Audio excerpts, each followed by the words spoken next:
संध्या समय सूर्य को अस्त शिखाए, लक्ष्य जीवन को व्यस्त शिखाए। पड़गले कष्ट तो हुए, हेले झुंटिबा मनीष को चलवा शिखाए। सबु गाई नुहे काम धेनु परी ओलेई थांती बहुत, क्षीर देवा बहु दूरे थाउ किंतु मारंती भीषण नात। जो व्यक्ति पाखरे टंका थाए तार अयोग्यता काहाकू देखा जाए नहीं, आउ जो व्यक्ति पाखरे टंका न थाए ताहार योग्यता काहाकू भी देखा जाए नहीं।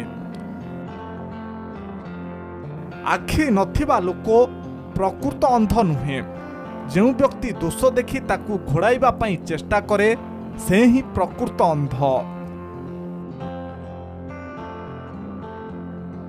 समस्तंक जीवनर शेष स्टेशन मशाणी, जहा दिने समस्तंकु जीवाकु हेबो।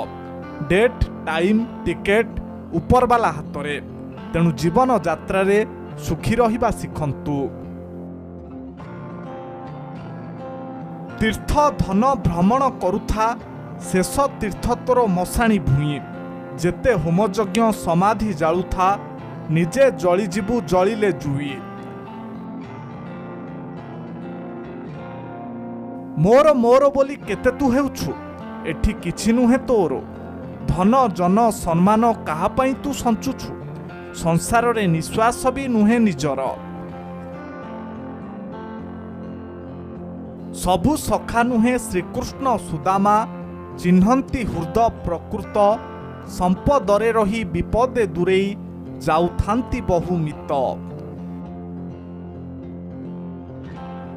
जीवन रे जहा चाहुछ ताहा दिने पाइब।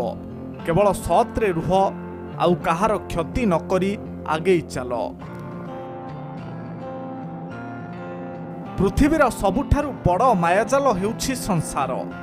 हजारे कष्ट परे भी भांगी देई हुए नाही।